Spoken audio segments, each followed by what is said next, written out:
आइए सुनते हैं ज्ञान रंजन की कहानी पिता। उसने अपने बिस्तरे का अंदाज लेने के लिए मात्र आध पल को बिजली जलाई। बिस्तरे फर्श पर बिछे हुए थे। उसकी स्त्री ने सोते ही सोते बड़बड़ाया, आगे, और बच्चे की तरफ करवट लेकर चुप हो गई। लेट जाने पर उसे एक बड़ी सी डकार आती मालूम पड़ी, लेकिन उसने डकार ली नहीं।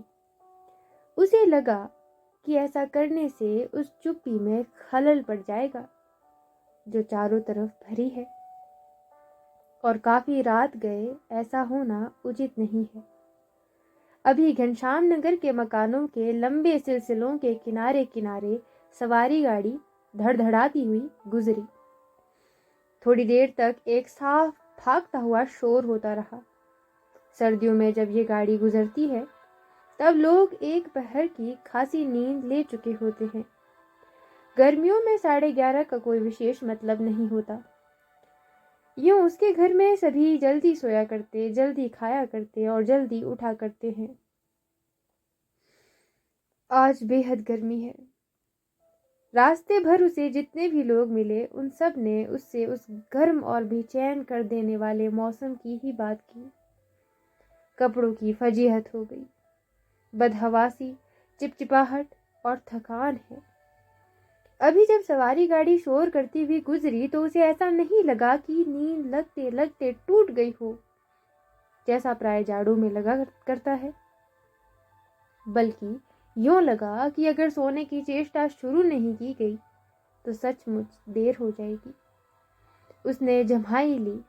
पंखे की हवा बहुत गर्म थी और वो पुराना होने की वजह से चिढ़ाती सी आवाज भी कर रहा है। उसको लगा दूसरे कमरों में भी लोग शायद उसी की ही तरह झमाइयां ले रहे होंगे, लेकिन दूसरे कमरों के पंखे पुराने नहीं हैं। उसने सोचना बंद करके अन्य कमरों की आहट लेनी चाहिए। उसे कोई बहुत साफ सी ध्वनि भी 1-1.5 मिनट तक सुनाई नहीं दी, जो सन्नाटे में काफी तेज होकर आ सकती हो। तभी पिता की चारपाई चरमराई। वो किसी आहट से उठे होंगे। उन्होंने डांट कर उस बिल्ली का रोना चुप कराया जो शुरू हो गया था। बिल्ली थोड़ी देर चुप रहकर फिर रोने लगी। अब पिता ने डंडे को गज पर कई बार पटका और उस दिशा की तरफ खदेड़ने के ढंग से दौड़े जिधर से रोना आ रहा था और हट हट चिल्लाए। जब घूम फिर कर लौट रहा था तो पिता अपना बिस्तर बाहर लगा कर बैठे थे। कनखी से उसने उन्हें अपनी गंजी से पीठ का पसीना रगड़ते हुए देखा और बचता हुआ वो घर के अंदर दाखिल हो गया। उसे लगा कि पिता को गर्मी की वजह से नींद नहीं आ रही है, लेकिन उसे इस स्थिति से रोष हुआ। सब लोग पिता से अंदर पंखे के नीचे सोने के लिए कहा करते हैं, पर वो जरा भी नहीं सुनते। हमें क्या, भोगे कष्ट। कुछ देर पड़े रहने के बाद वो उठा और उसने उत्सुकतावश खिड़की से झांका। सड़क की बत्ती छाती पर है। गर्मियों में ये बेहद अखर जाता है। पिता ने कई बार करवटें बदली, फिर शायद चैन की उम्मीद में पाटी पर बैठ पंखा झलने लगे हैं। पंखे की डंडी से पीठ का वो हिस्सा खुजाते हैं जहां तक हाथ की उंगलियां दिक्कत से पहुंचती हैं। आकाश और दरख्तों की तरफ देखते हैं। रिलीफ पाने की किसी बहुत हल्की सी उम्मीद में शिकायत उगलते हैं। बड़ी भयंकर गर्मी है, एक पत्ता भी नहीं डोलता।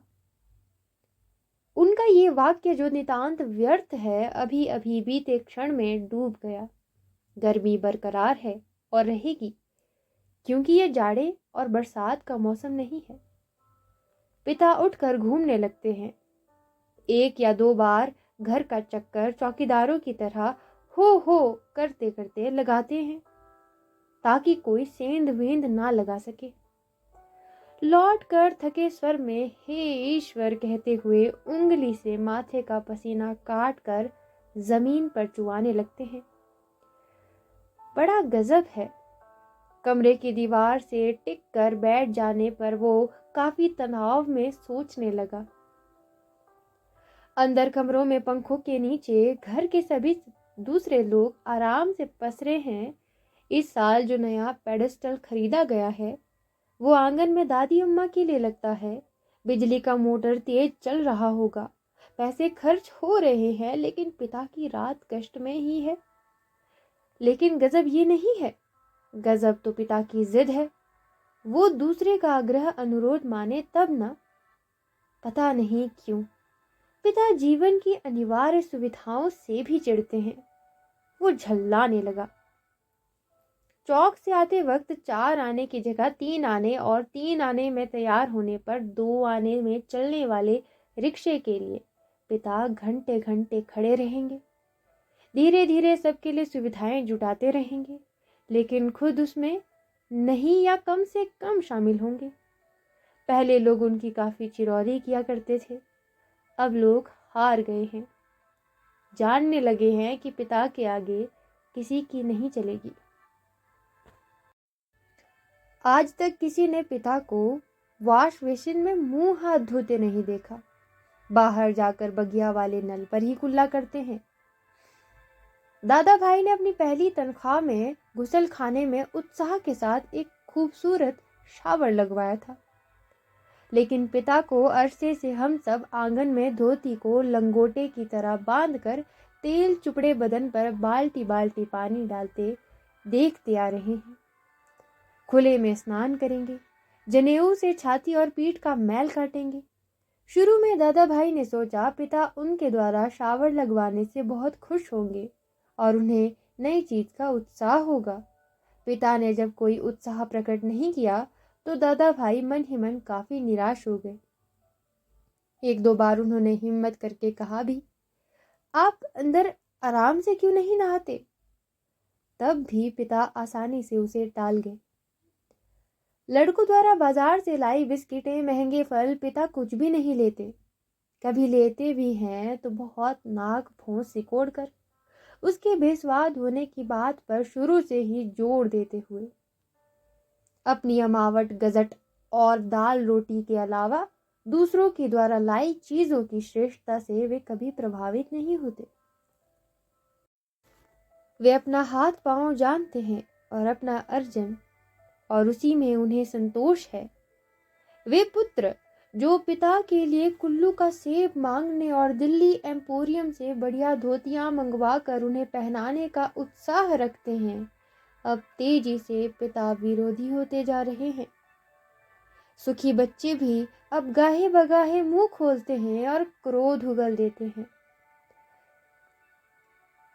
लद्द लद्द बाहर आम के 2 सीकरों के लगभग एक साथ गिरने की आवाज आई।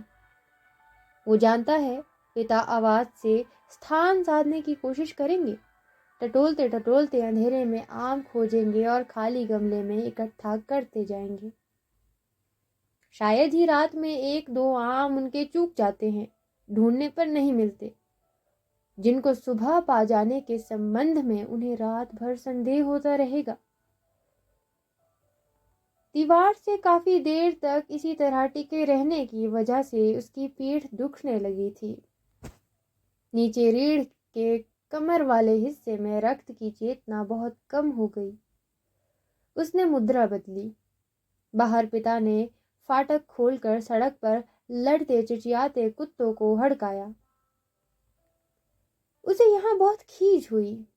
कई बार उसने कहा, मोहल्ले में हम लोगों का सम्मान है, 4 भले लोग आया जाया करते हैं, आपको अंदर सोना चाहिए, ढंग के कपड़े पहनने चाहिए और चौकीदारों की तरह रात को पहरा देना बहुत ही भद्दा लगता है। लेकिन पिता की अड़ में कभी कोई झोल नहीं आता। उल्टा सीधा पता नहीं कहाँ किस दर्जी से कुर्ता कमीज सिलवा लेते हैं। टेढ़ी जेब, सदरी के बटन ऊपर नीचे लगा, सभा सोसाइटी में चले जाएंगे। घर भर को बुरा लगता है। लोगों के कहने पर पिता कह देते हैं, आप लोग जाइए ना भाई, कॉफी हाउस में बैठिए, जूठी वैनिटी के लिए बेरा को टिप दीजिए, रहमान के यहाँ 1.5 रुपए वाला बाल कटाइए, मुझे क्यों घसीटते हैं? लोगों का बोलना चुटकी में धरा का धरा रह जाता है। पिता वैसे तो चुप रहते हैं, लेकिन जब बात बहस में उन्हें खींच आ जाता है तो काफी करारी और हिंसात्मक बात कह जाते हैं। उल्टे उन्हें घेरने वाले हम भाई बहन अपराधी बन जाते हैं। कमरे से पहले एक भाई खिसकेगा, फिर दूसरा, फिर बहन और फिर तीसरा। चुपचाप सब खींचे हारे खिसकते रहेंगे। अंदर फिर मां जाएंगी और पिता, विजयी पिता कमरे में गीता पढ़ने लगेंगे या झोला लेकर बाजार सौदा लेने चले जाएंगे। होता हमेशा यही है। सब मन में तय करते हैं आगे से पिता को नहीं घेरेंगे, लेकिन थोड़ा समय गुजरने के बाद फिर लोगों का मन पिता के लिए उमड़ने लगता है। लोग मौका ढूंढने लगते हैं पिता को किसी प्रकार अपने साथ सुविधाओं में थोड़ा बहुत शामिल कर सके, पर ऐसा नहीं हो पाता। वो सोचने लगा, भूखे के सामने खाते समय होने वाली व्यथा सरीखी किसी स्थिति में हम रहा करते हैं। यद्यपि अपना खाना हम कभी स्थगित नहीं करते, फिर भी पिता की असंतृप्ति के कारण व्याकुल और अधीर तो है ही। पिता अद्भुत और विचित्र हैं, वो सोचते हुए उठा। कमरे में घूमने या सिगरेट पी सकने की सुविधा नहीं थी, अन्यथा वो वैसा ही करता।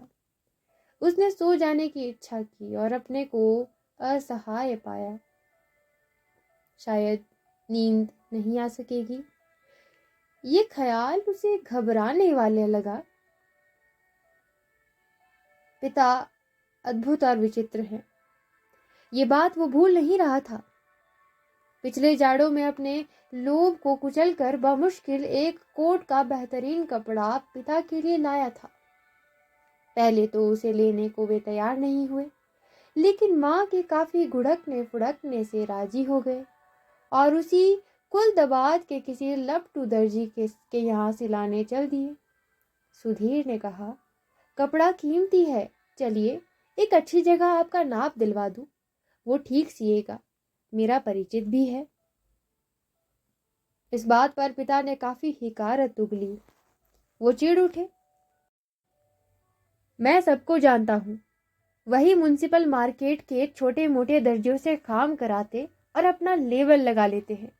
साहब लोग, मैंने कलकत्ते के हाल एंडरसन के सिले कोट पहने हैं अपने जमाने में, जिनके यहाँ अच्छे खासे यूरोपियन लोग कपड़े सिलवाते थे।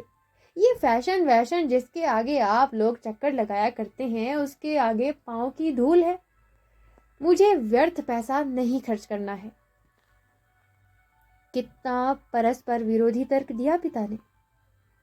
ऐसा वो अपनी जिद को सर्वोपरि रखने के लिए क्या करते हैं।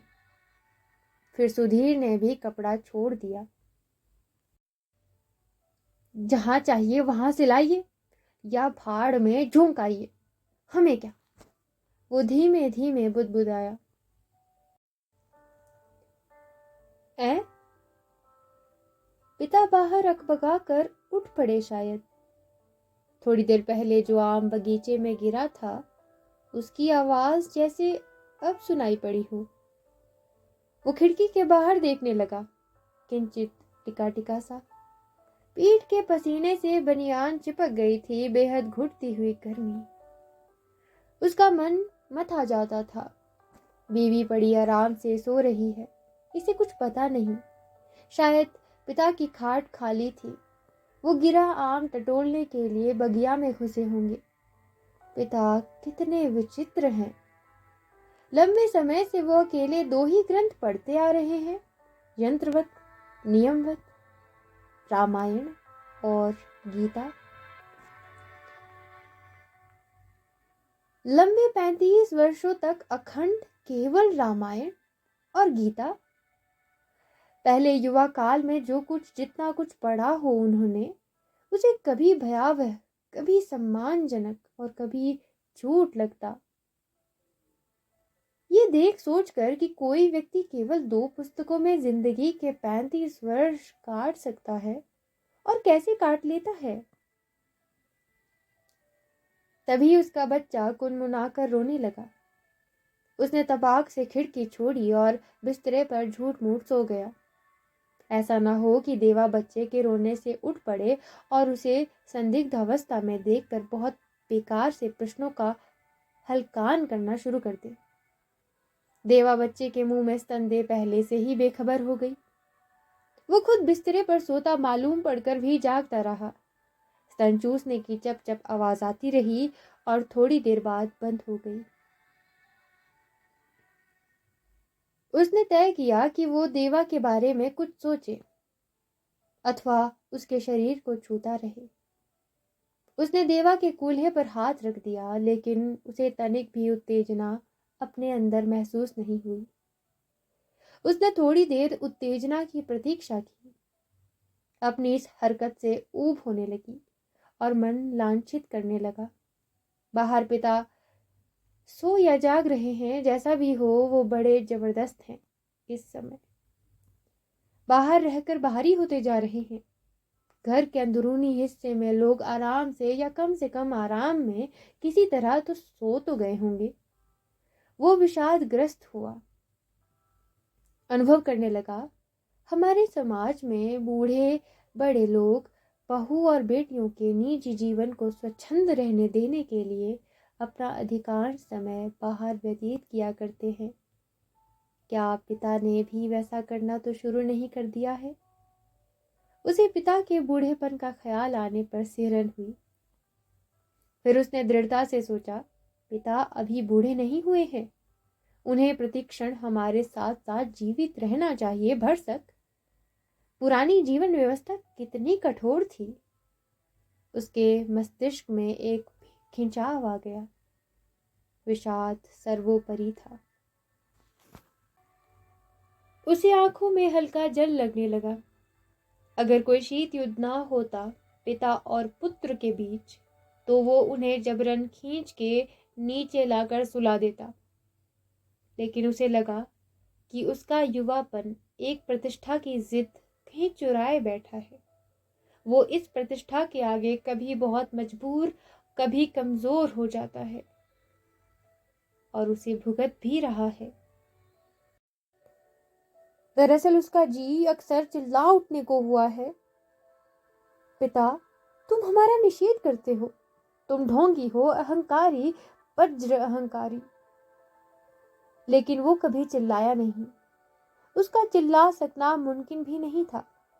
वो अनुभव करता था उसके सामने जिंदगी पड़ी है और पिता पर इस तरह चिल्लाने में उसका नुकसान हो सकता है।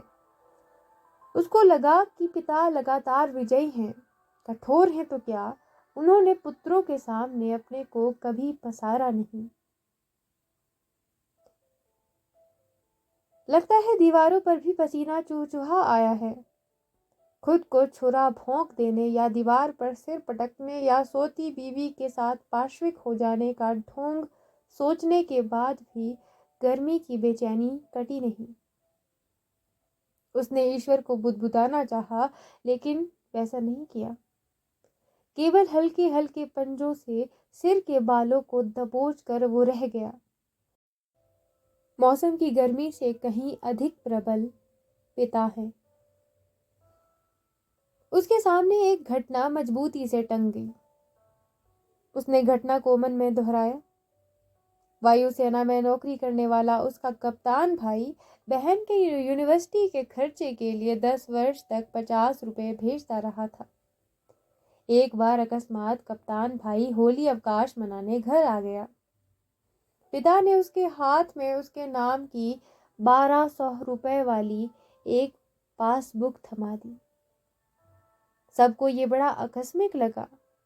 कप्तान भाई को हैरत हुई और हल्की खुशी भी कि एकाएक काफी रुपए मिल गए, लेकिन इस बात से उसे दुख और पराजय का भान हुआ। उसने अपने को छोटा महसूस किया। 2 वर्ष तक बहन के लिए उसने जो थोड़ा बहुत किया था, एक पल में घटकर नगण्य हो गया। फिर भी वो अनुभव कर रहा था कि कप्तान भाई ज्यादा नहीं सोचते, खिलाड़ी तबीयत के हैं, यान की तरह चुटकी में धरती छोड़ देते हैं। कितने मस्त है कप्तान भाई। उसे लगा कि पिता बुलंद भीमकाय दरवाजे की तरह खड़े हैं, जिससे टकरा टकरा कर हम सब निहायत पिद्दी और दयनीय होते जा रहे हैं। इस घटना को याद करके और पिता के प्रति खिन्न हो जाने पर भी उसने चाहा कि वो खिड़की से पिता को अंदर आकर सो रहने के लिए आग्रहपूर्वक कहे, लेकिन वो ऐसा ना कर सका। वो असंतोष और सहानुभूति दोनों के बीच असंतुलित भटकता रहा। ना लोको शेड से उठती हुई इंजनों की शटिंग ध्वनि, ना कंक्रीट की ग्रैंड ट्रंक पर से होकर आती धूमनगंज की ओर इक्के दुक्के लौटते इक्को के घोड़ों की टापें, ना झगड़ते कुत्तों की भौंक फांक। बस कहीं उल्लू एक गति, एक वजन और विभत्सता में बोल रहा है। रात्रि में शहर का आभास कुछ पलों के लिए मर सा गया है। उसको उम्मीद हुई कि किसी भी समय दूर या पास से कोई आवाज अकस्मात उठ आएगी, घड़ी टनटना जाएगी या किसी दौड़ती हुई ट्रक का तेज लंबा हॉर्न बज उठेगा और शहर का मरा हुआ आभास पुनः जीवित हो जाएगा। पूरा शहर कभी नहीं सोता या मरता। बहुत से सोते हुए जान पड़ने वाले भी संक्षिप्त ध्वनियों के साथ या लगभग ध्वनिहीनता के बीच जगे होते हैं।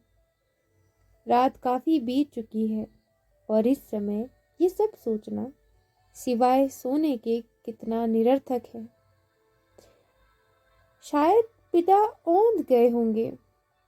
करवट बदलने से उत्पन्न होने वाली खाट की चरमराहट, आम टटोलते समय सूखी अधसूखी पत्तियों के कुचलने की आवाज, लाठी की पटक, मकान के फेरे के वक्त की खांस खंसार, कुत्ते बिल्लियों को हड़काना कुछ नहीं सुन पड़ रहा है। इस समय विचार से कि पिता सो गए होंगे उसे परम शांति मिली और लगा कि अब वो भी सो सकेगा। शीघ्र नींद के लिए उसने टकटकी बांधकर पंखे की तरफ देखना शुरू किया। गर्म हवा के बावजूद दिन भर की व्यर्थ थकान और सोच विचार से पस्त हो जाने की वजह से वो नींद में चित्त हो गया। थोड़े समय उपरांत वो एकाएक उचक कर उठ बैठा। उसने चारों तरफ देख पाने के लिए कुछ क्षणों तक गढ़े हुए अंधेरे को घूरा। हुआ ये कि उसे शरीर में एकाएक बहुत गर्मी सी लगी थी और अजीब सी सरसराहट हुई। शायद पसीने से भीगी टांग पत्नी के बदन से छू गई थी। मुंह में बुरा सा स्वाद भर आया था। किसी बुरी बीमारी के कारण अक्सर ऐसा हो जाया करता है। उठकर उसने 2-3 कुल्ले किए और ढेर सारा पानी पिया। इतना सब कुछ वो अधनीन में ही करता रहा। आंगन से पानी पीकर लौटते समय उसने इत्मीनान के लिए खिड़की के बाहर देखा। अब तक नींद जो थोड़ी बहुत थी काफूर हो गई। पिता सो नहीं गए हैं अथवा कुछ सोकर पुनः जगे हुए हैं, पता नहीं। अभी ही उन्होंने हे राम तू ही सहारा है कहकर जमाई ली है। ऐसा उन्होंने दबकर नहीं किया। रात के लिहाज से काफी शोर उठाते कहा है। शायद उन्हें इत्मीनान है कि घर में सभी लोग निश्चित रूप से सो रहे हैं। पिता ने अपना बिस्तरा गोल मोड़कर खाट के एक सिरे पर कर लिया है और वही सुराही के प्याले में पानी ले लेकर अपनी खटिया की बाध तर कर रहे हैं। सुराही से खाट तक और खाट से सुराही तक बार बार आते जाते हैं। बहुत बार ऐसा करने पर खाट का बाध तर हुआ है। इसके बाद उन्होंने पानी पिया और पुनः एक बड़ी आवाजदार जमाई के साथ लिपटे हुए बिस्तरे का सिराहना बनाकर निखरी खटिया पर लेट गए। तड़का होने में पता नहीं कितनी देर थी। थोड़ी देर बाद पंखा जमीन पर गिराकर उनका दायां हाथ खटिया की पाटी से झूलने लगा। चारों तरफ धूमिल चांदनी फैलने लगी है। सुबह जो दूर है कि भ्रम में पश्चिम से पूरब की ओर कौवे कांव कांव करते उड़े। वो खिड़की से हटकर बिस्तरे पर आ गया। अंदर हवा वैसी ही लू की तरह गर्म है। दूसरे कमरे स्तब्ध हैं। पता नहीं बाहर भी उमस और बेचैनी होगी। वो जागते हुए सोचने लगा, अब पिता निश्चित रूप से सो गए हैं शायद।